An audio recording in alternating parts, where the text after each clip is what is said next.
This is a film about a voyage through the Northwest Passage in the wake of Sir John Franklin's ill-fated mid-19th century voyage of discovery. Our route through the Northwest Passage took us from Greenland across Davis Strait into Baffin Bay to Baffin Island, and then southwest around Bellot Island into Lancaster Sound.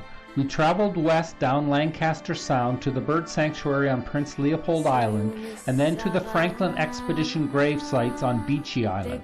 After Beechey Island, we rendezvoused with the Canadian Coast Guard icebreaker, the Henry Larsen, which led us southwards to Bellot Strait. After opening a passage out of Bellot Strait, the icebreaker left us and we proceeded into Cambridge Bay, where we disembarked. To meet our ship in Greenland, we flew on a charter flight from Ottawa to Kangerlussuaq with a refueling stop at Iqaluit. After Iqaluit, we flew along the coast of Baffin Island, where there was lots of sea ice and icebergs, and then across the Davis Strait to Greenland.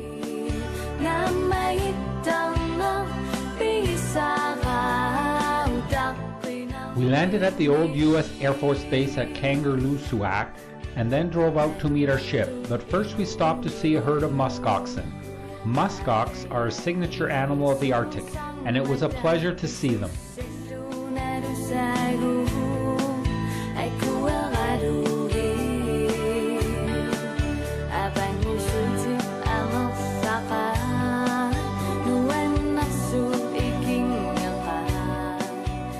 Our ship, the Russian research vessel Academic Iofe, was riding at anchor in Sondre Stromfjord. We transferred to our ship via a Zodiac. Once on board, we set up in our small cabin with its shared bathroom and then participated in the lifeboat drill. It was impressive that 66 passengers could fit into what looked like a small lifeboat. There were 66 bum outlines where people would sit inside the lifeboat.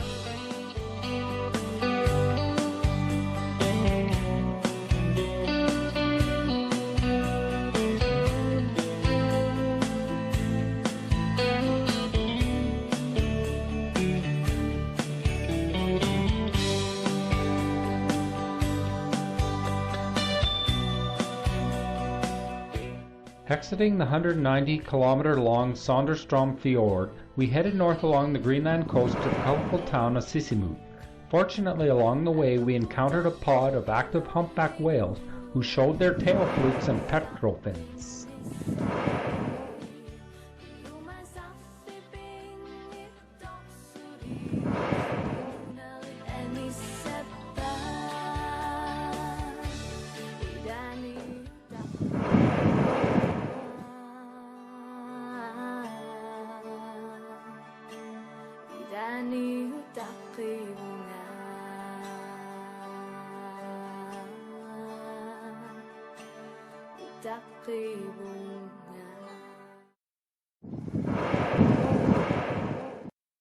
The colorful town of Sisiumiut has a population of some 6,000 people and is located 40 kilometers north of the Arctic Circle.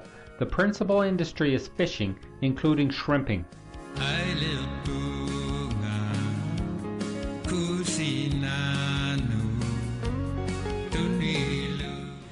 A Bombardier Dash 8 aircraft approached the Sisiumiut airstrip, and it was interesting to see the short takeoff and landing aircraft come into land.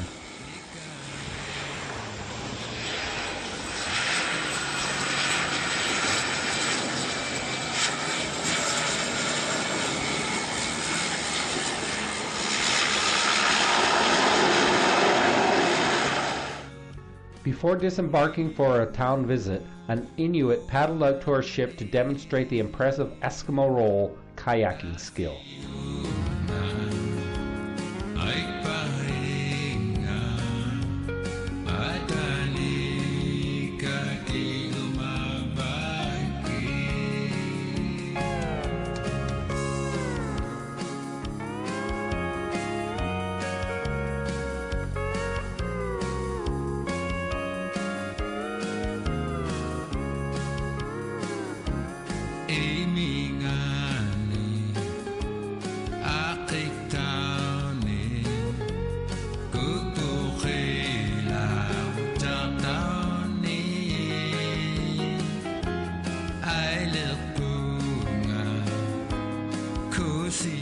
With the kayak demonstration over, it was time to take the Zodiacs to the dock for a town site visit to Sisiumiut.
Leaving Sisiumiut, we sailed northwards as darkness fell to visit the town of Ilulissat on Disko Bay.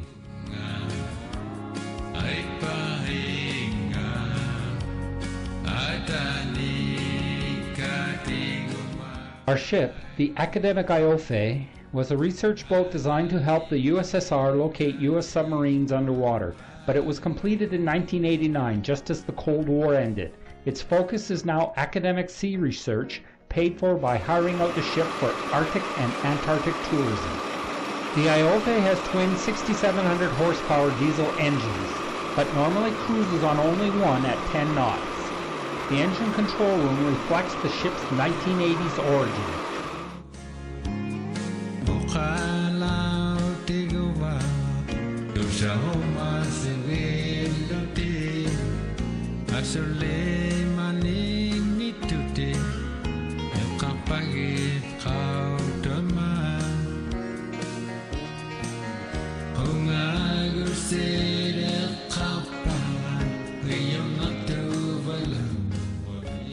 Disko Bay has numerous icebergs in it due to the constant calving of the edge of the ice sheet in the amazing Jacobshavn Icefjord. The Icefjord is fed by the Jacobshavn Glacier and produces some 10% of all Greenland icebergs, hence Disko Bay is full of many icebergs, some of which are huge.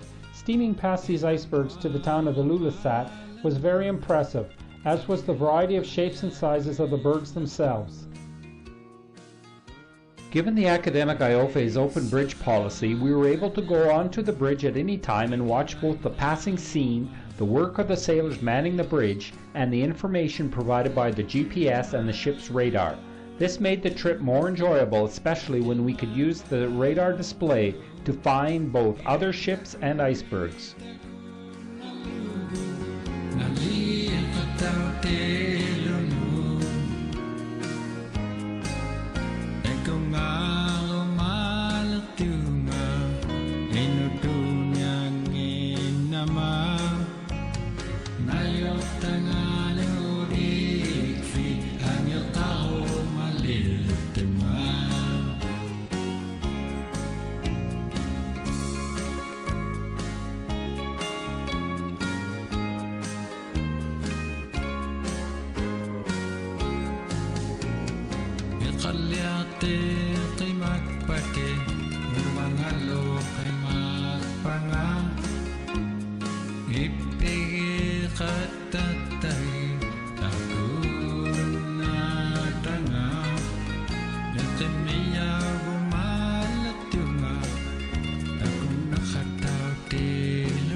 At Ilulissat was the sailing vessel Rembrandt van Ryn, a three-masted schooner that operates as a tourist vessel.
After a soggy walk around town, it was time for our first kayak outing. For an hour and a half in the incessant rain, we kayaked through the bergy bits, passed a large iceberg, and got a close look at the sailing vessel Rembrandt van Ryn.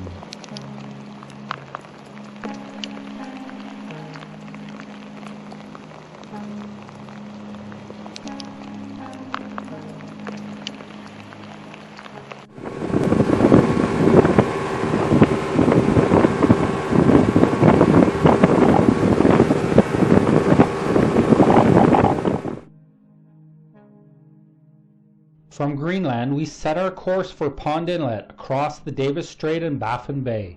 Leaving Ilulissat, we sailed westward through the icebergs of Disko Bay and encountered the best sunset of our trip.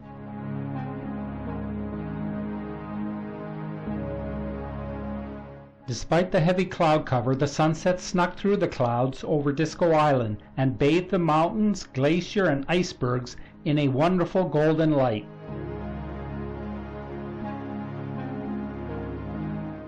As we were steaming by a small iceberg, a piece broke off of it, creating a nice splash and adding to the glorious sunset.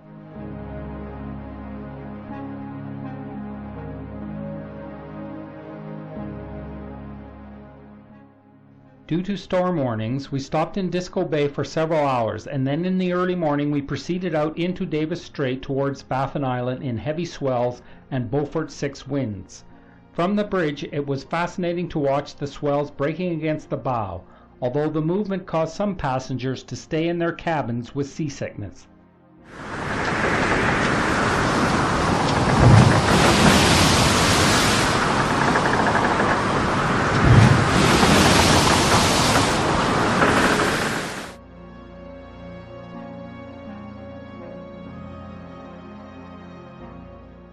Reports from the bridge are a large iceberg off our starboard bow, approximately 2.5 nautical miles, and we've been tracking the iceberg here on radar. It's moving north at 1.2 knots is the current. So if you want to see a massive iceberg that is drifted this far from the Greenland coast, make your way up to the starboard side.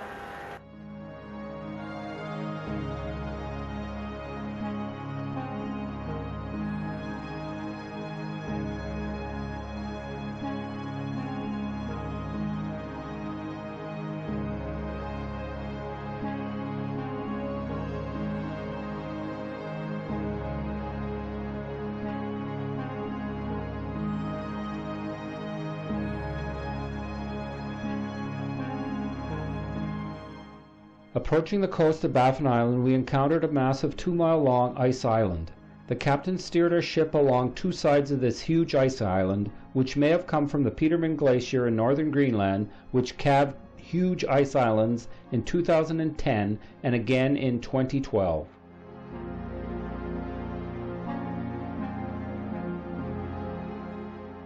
As the ship sailed close by the ice island, we could see that it was up to 70 feet above the waterline.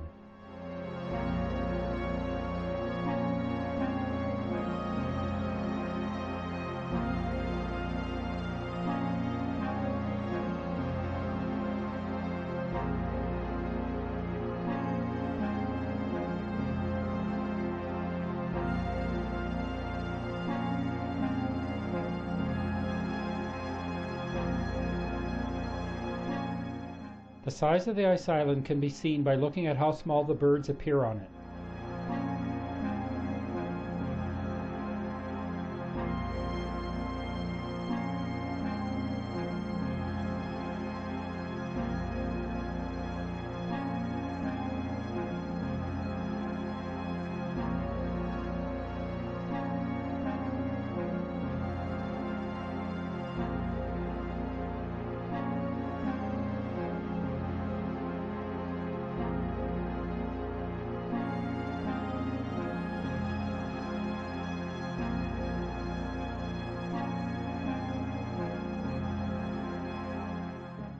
We encountered a pod of pilot whales that changed course several times as we viewed them.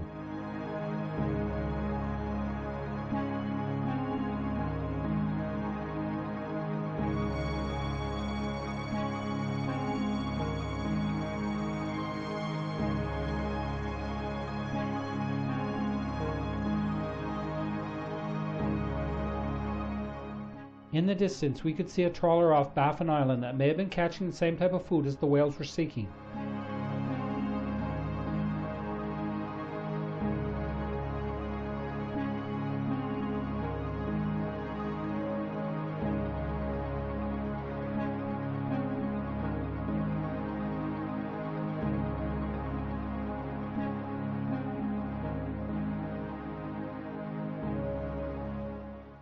Leaving Baffin Bay, we entered Pond Inlet and moored off the hamlet of Pond Inlet on the tip of northeastern Baffin Island. It was here in the Canadian Arctic where our search for the Northwest Passage began.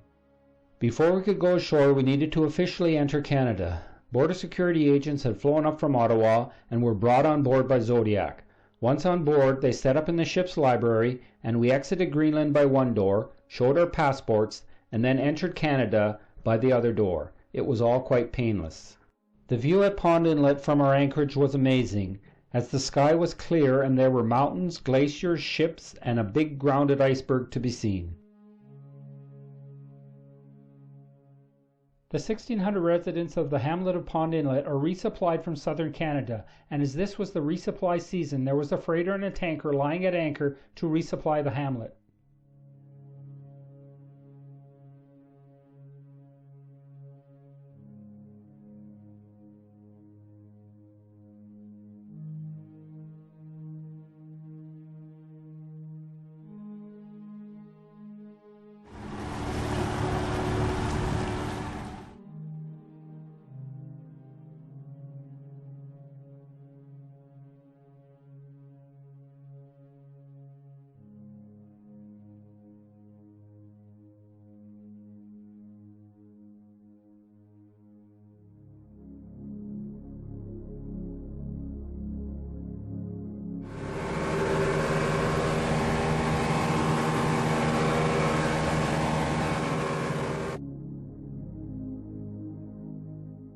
Given the sunshine, blue skies, and wonderful scenery, the views around Pond Inlet were stunning.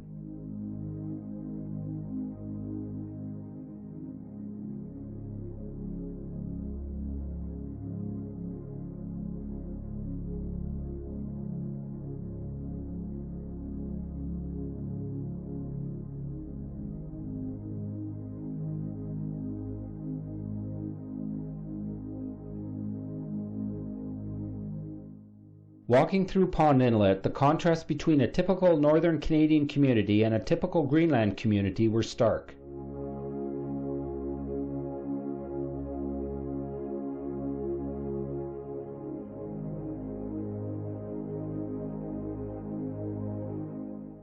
Many of the signs in Pond Inlet were in Inuktitut, an Inuit language.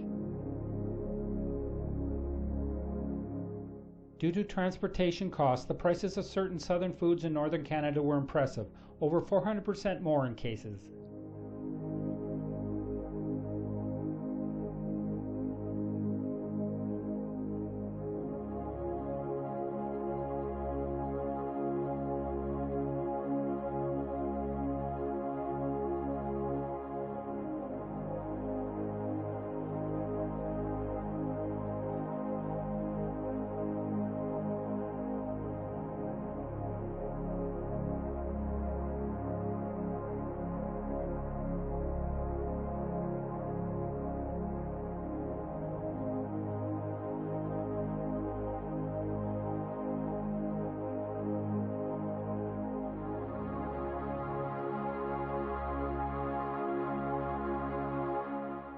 We went to the community center to watch an Inuit cultural show.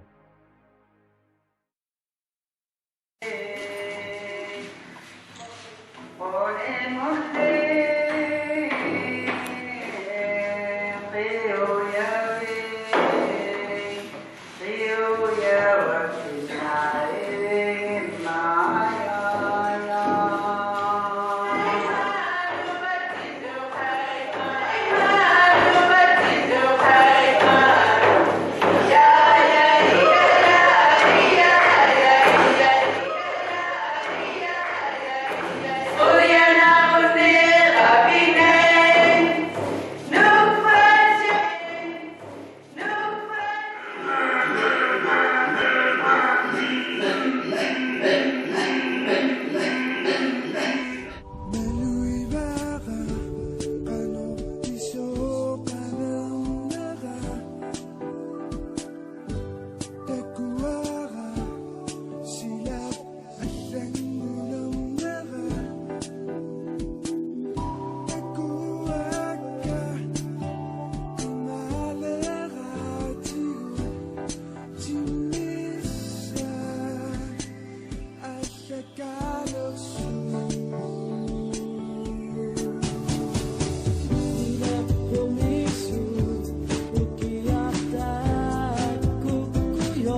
Jacobshavn Inlet, we steered for Dundas Harbour on Devon Island.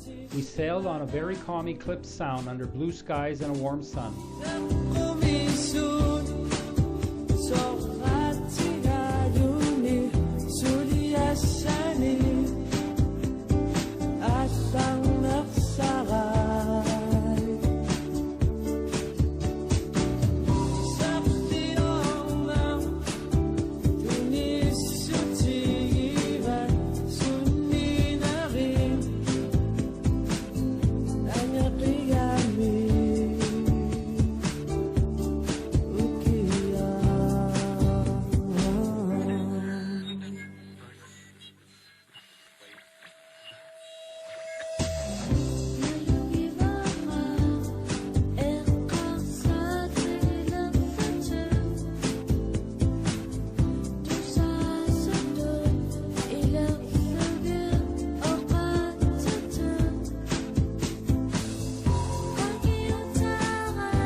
While the sea was calm, the sun shining, and the scenery beautiful, there were not many animals to be seen except for occasional harp seals.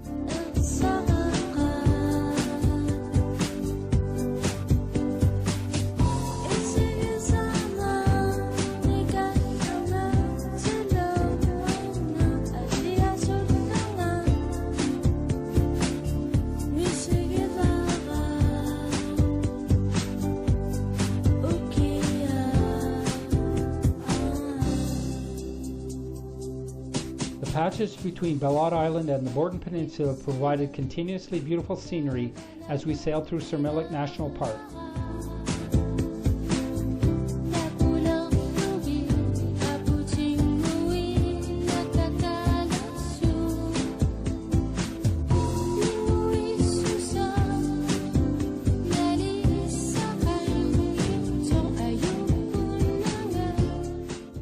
Sailing along the Borden Peninsula, we scanned the distant shore for wildlife when suddenly we saw what appeared to be either white rocks or polar bears.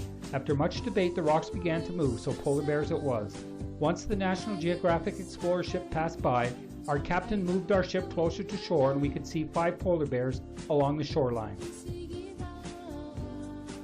The small polar bear was moving quickly along the shore, however, unbeknownst to him, there was a large polar bear ahead of him.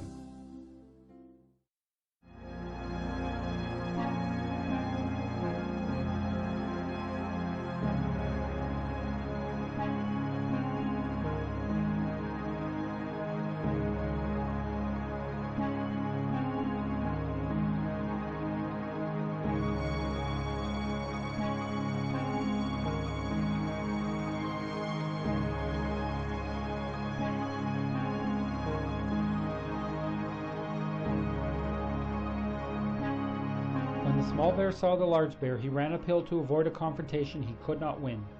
The large bear eventually decided to enter the ocean and swam along with ease.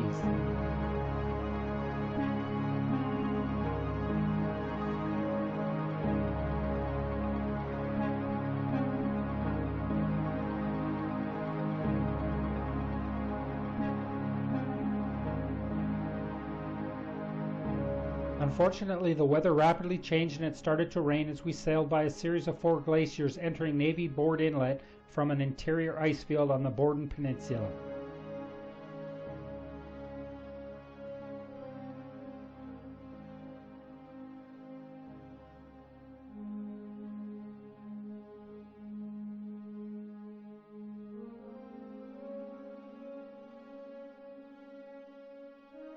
Entering Lancaster Sound, we thought of Sir John Franklin's disastrous Northwest Passage expedition of 1845-1848, in which all 129 souls perished. It took until 1859 to find the remains of the expedition on King William Island. Evidence of lead poisoning and cannibalism has been found subsequently. Crossing Lancaster Sound, we stopped on the south coast of Devon Island to visit the abandoned RCMP detachment post at Dundas Harbour. This was our second chance to kayak, and we kayaked around the coast of Johnson Bay where the post is located.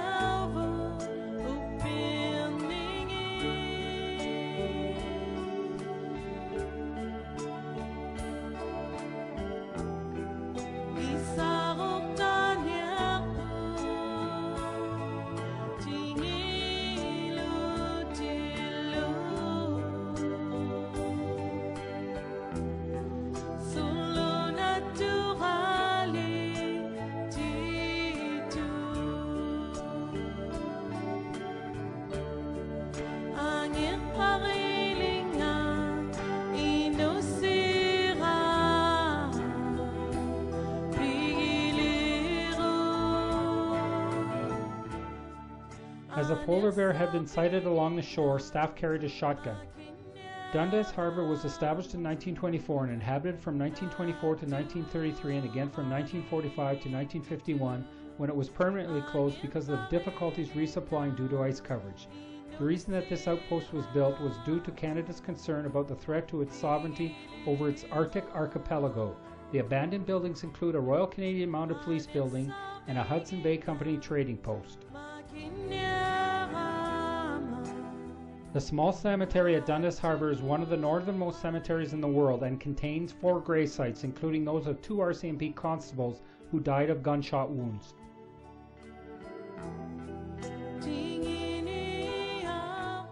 Departing Dundas Harbour, we sailed west along the south coast of Devon Island, which has a stark beauty about it that is accentuated by the icebergs that dot its shores.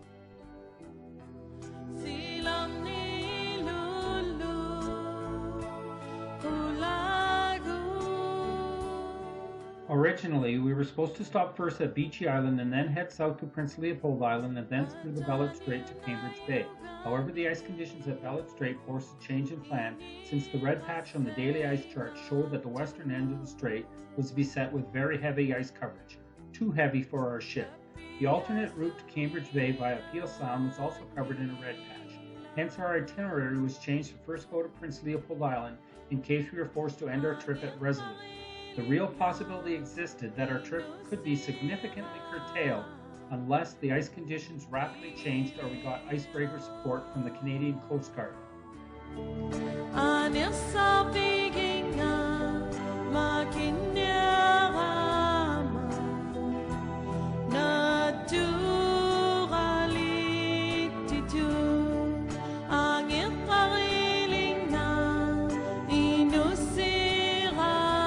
As the next day's ice chart still showed significant red patches at the western end of Bellot Strait and at Peel Sound, the ship put in a request for icebreaker support from the Canadian Coast Guard.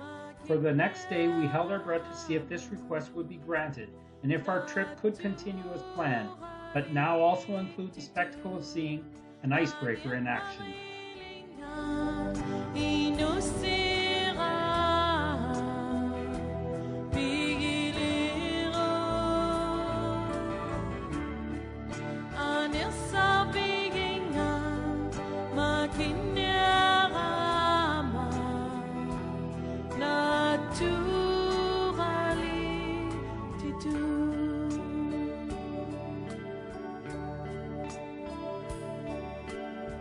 Prince Leopold Island is a migratory bird sanctuary that is home to a large number of marine birds, principally the thick-billed murres.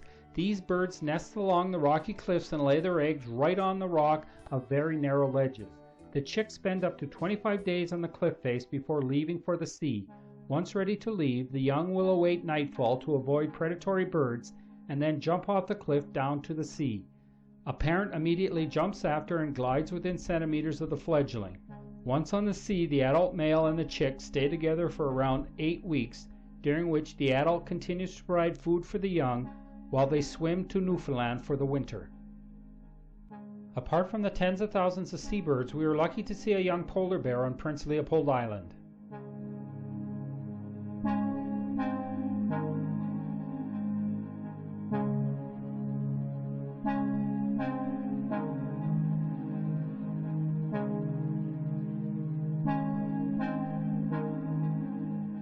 The bear rolled around in the snow and then seemed as interested in watching us as we were in watching it.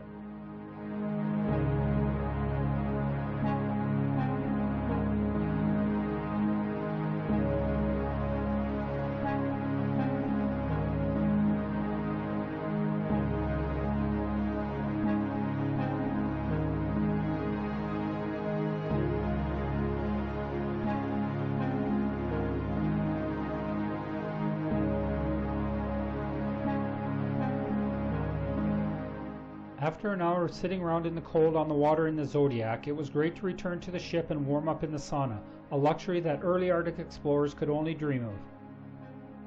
Departing Prince Leopold Island, we made the crossing of Bellot Strait to reach Erebus and Terror Bay and hence Beechey Island.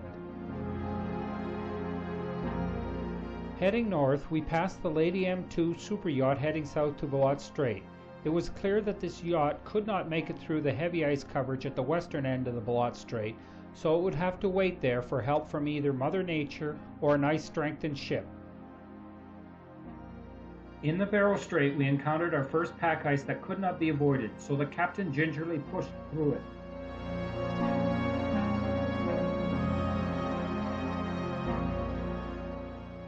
As the first year sea ice was weak, it was relatively easy for our ice-strengthened ship to push through.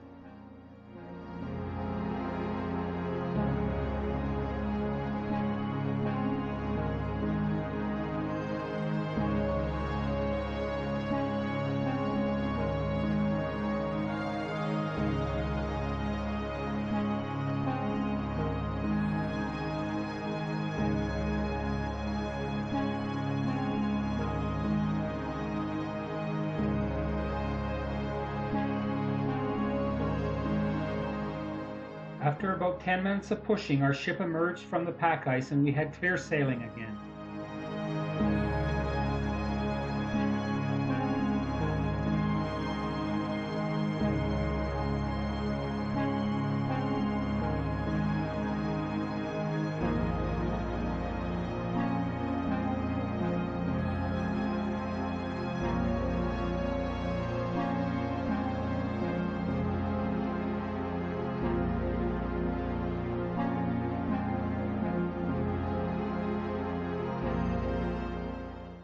Shortly we came to another band of pack ice and were soon pushing through it as again the first year sea ice was weak. The passenger ship MS Bremen was in the ice offloading its Zodiac to give its passengers a chance to venture into the pack ice. Our ship's GPS also showed that the passenger ship MVC Adventurer was at Beechey Island, but it would be gone when we arrived there. Luckily for us, as our ship was nearing the end of the ice pack, a group of polar bears was spotted on the ice. The group of bears turned out to be a mother with her 2 cubs. Incredibly, the mother led her cubs up to and past the stern of our ship, so we got an excellent view of these bears.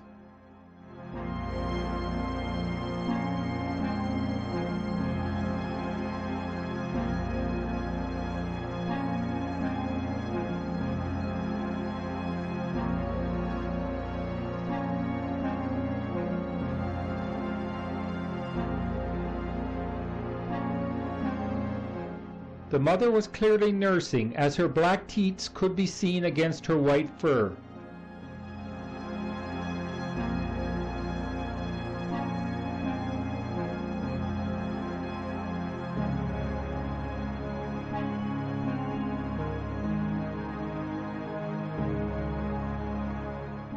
The ease with which the mother crossed the water gaps in the pack ice was impressive.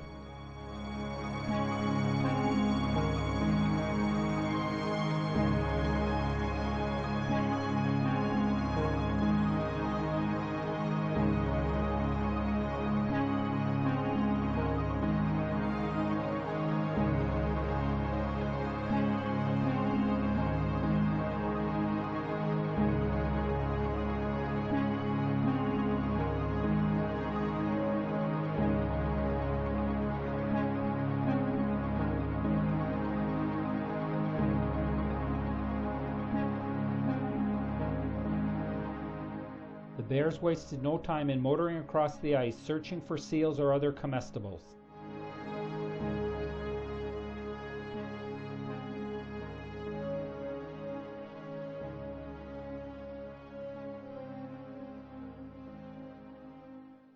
Seeing the strength of the mother bear, she easily leapt across the water, reminded us that the polar bear is the world's largest land-based predator.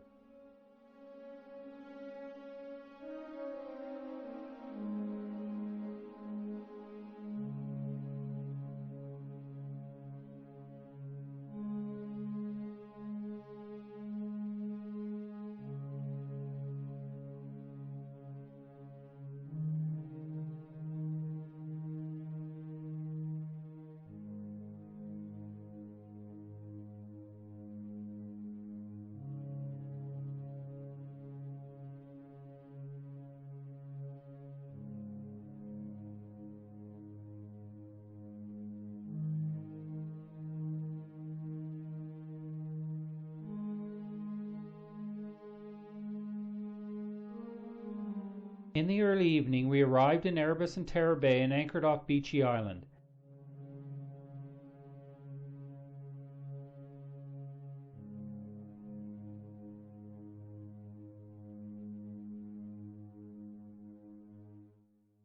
At 8:30 p.m. we went by Zodiac to land near the graves of the 3 Franklin expedition sailors who died in the first winter while HM ships Erebus and Terror were wintering over in the bay beside Beechey Island during the winter of 1845-1846.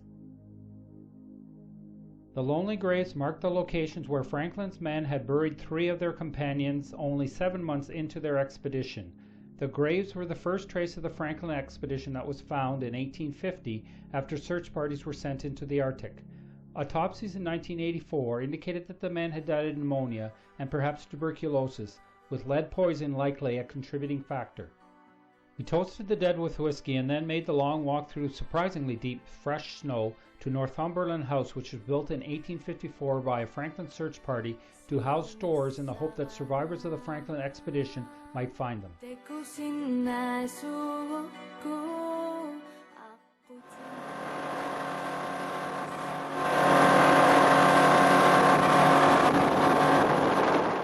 We learned that the Canadian Coast Guard ship Henry Larsen, an icebreaker, had been assigned to escort us south through the ice towards Cambridge Bay.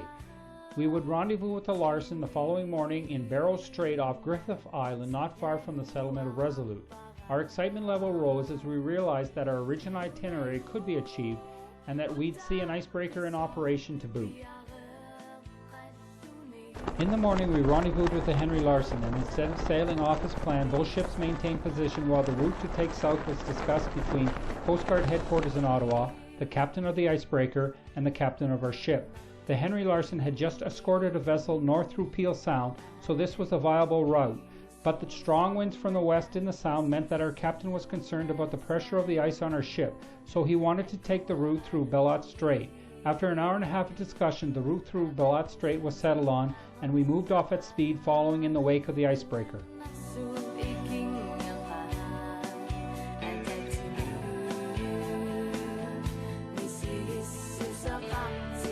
Until we started following the icebreaker, our ship sailed along on one engine at the leisurely speed of 10 knots. However, as the icebreaker cruised at 14 knots, our captain had to use both engines to keep up, and our fuel consumption almost doubled.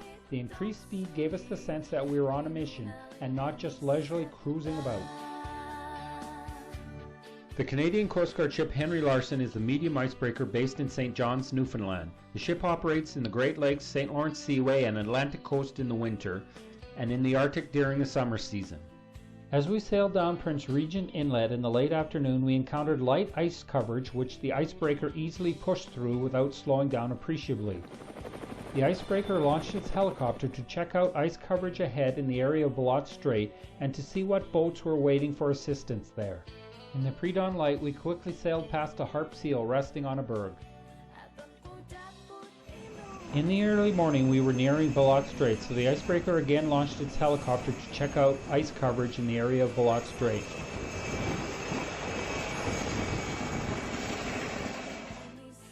The ice reconnaissance lasted for 45 minutes before the helicopter returned and quickly landed back on board as the icebreaker sailed on.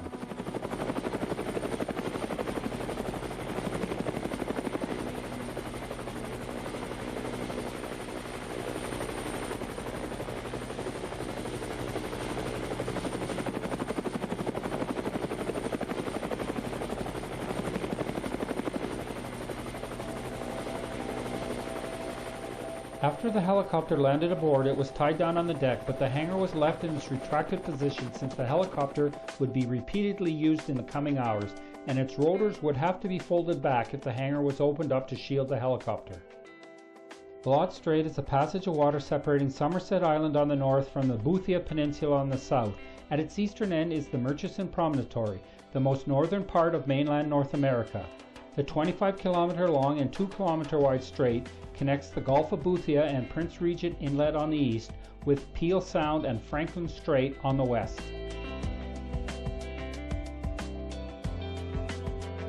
At the eastern entrance to the strait, the super yacht, the Lady M2, was waiting for the icebreaker since it could not cope with the ice on the western end of the strait. The yacht swung in behind our ship and followed us very closely astern for the next several hours to use our ship as a shield against any ice left in the icebreaker's wake.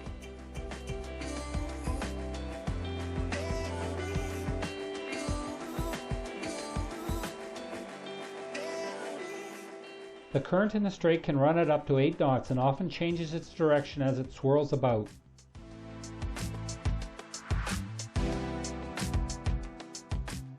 We quickly passed by a lone muskox feeding on Somerset Island. Since we were sailing at speed with the tide through the strait, our ship achieved an impressive speed of some 17 knots. At the western end of the Bellot Strait, we were met by a group of 3 sailboats waiting for help from the icebreaker to continue their western progress along the Northwest Passage. Unlike last year when the ice was not a factor, this year sailboats had problems traversing the Northwest Passage due to ice coverage. As we steamed past the sailboats, we saw that one of the boats had a lookout high up on its mast, and a short distance away we could see a polar bear hunting for seals or sailors on the pack ice. As we steamed towards the pack ice, the Larsen turned on its bubbler system, which assists its passage through the ice.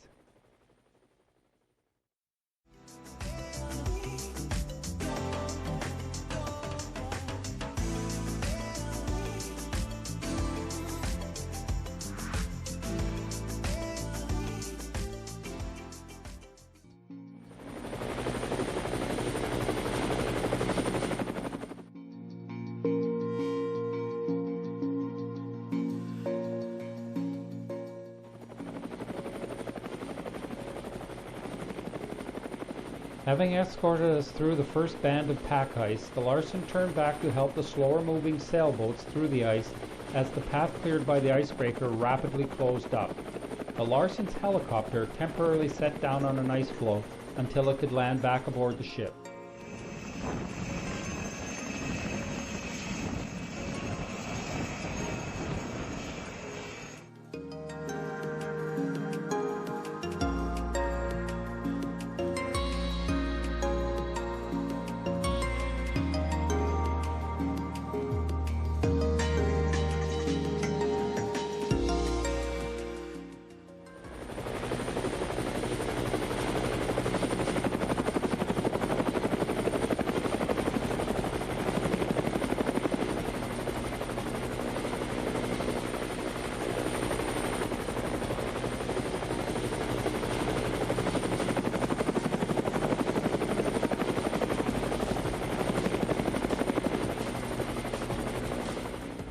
We were lucky that the Larsen went back to assist the slow-moving sailboats, as this gave us the opportunity to see the Larsen sailing directly towards us whilst breaking ice.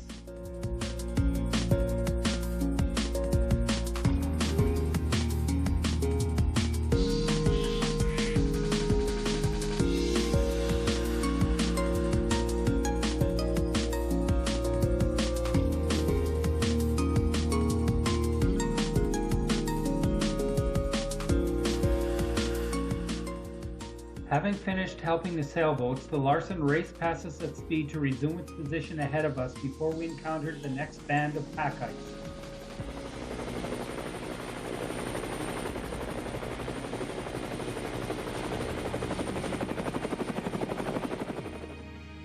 As we sailed down the Franklin Strait, the skies cleared, revealing the daytime full moon.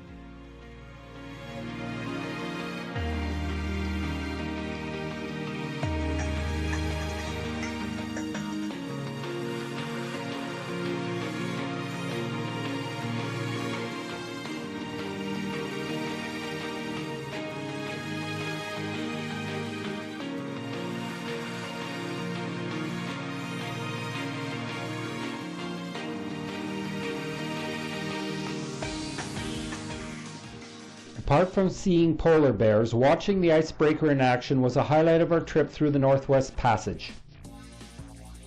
Passing an ice floe, we saw a mother and cub swimming to the ice floe, which they clambered onto, walked across, and then re-entered the ocean to swim onwards. The bears were hunting well offshore.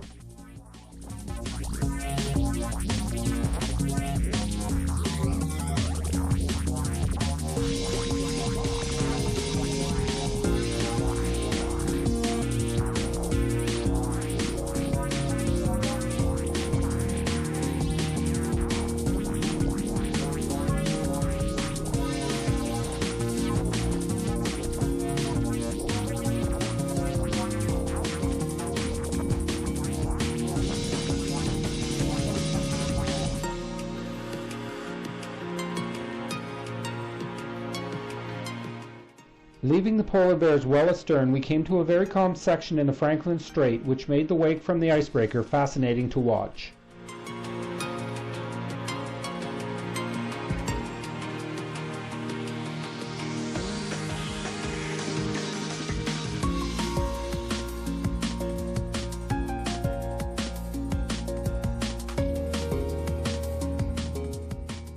It was surprising to see how rapidly our path through the pack ice closed up behind us. Given our luck seeing polar bears, we kept a good lookout for bears or other animals.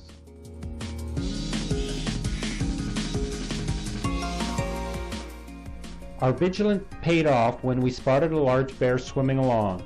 The ability of these animals to swim was truly impressive and showed how well they are adapted to live in the Arctic.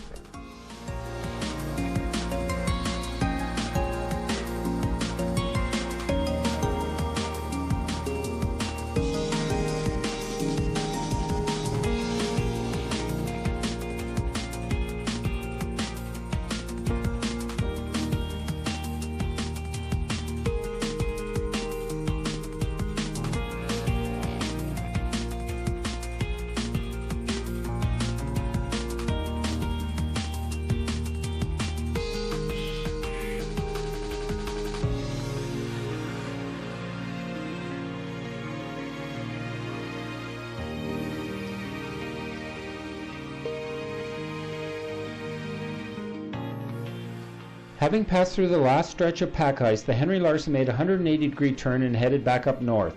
Our ship sounded its horn and we waved goodbye as this ship, which made possible the completion of our trip, left us.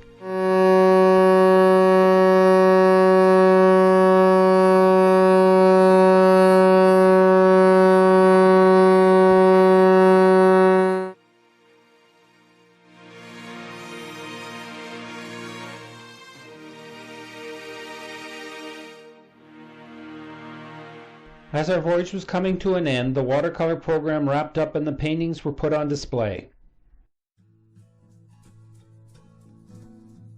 In the evening we passed close by Victory Point on King William Island, where we were supposed to land, but strong winds and the threat posed by ice drifting against the shore prevented this. Victory Point was where in May 1859 the McClintock expedition found a message dated 25 April 1848 in a cairn left by members of the Franklin expedition reporting that HM ships Erebus and Terror had been trapped in the ice for a year and a half, and that the crew had abandoned the ships on 22nd of April, and that 24 officers and crew had died by that time, including Sir John Franklin on 11 June 1847.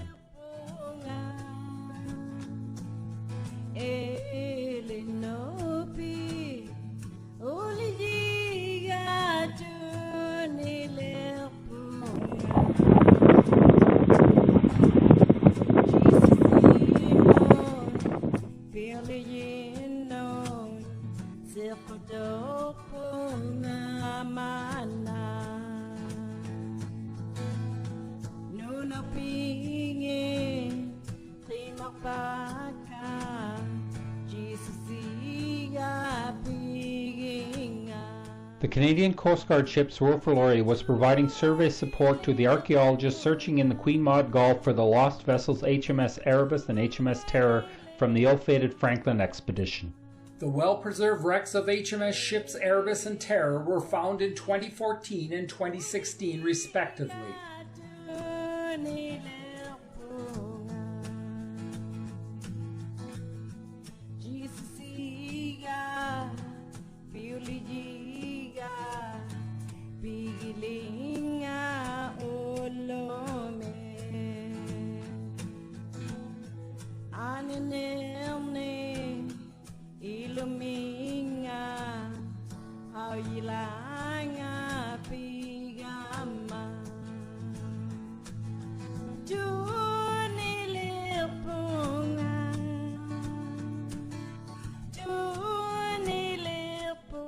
We watched our luggage being offloaded by crane and then departed the ship on a Zodiac.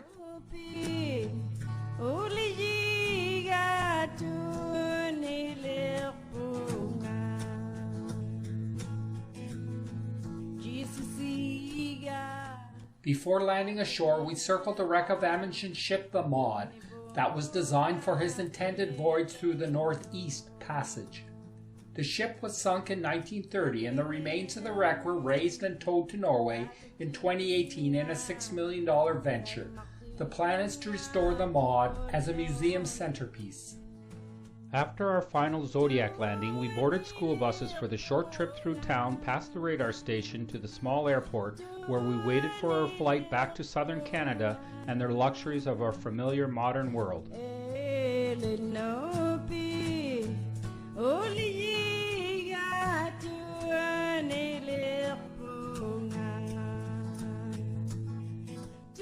From Cambridge Bay, we flew south to Edmonton with a brief stop for refueling at Yellowknife where we saw trees again and reflected on our voyage through the Northwest Passage.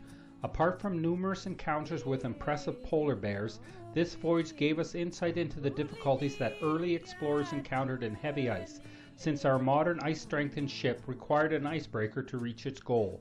Without the icebreaker, our trip would have ended at Resolute and not further south at Cambridge Bay as planned.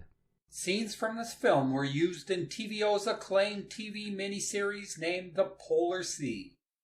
Take me somewhere nice, to some tired island in your heart called paradise.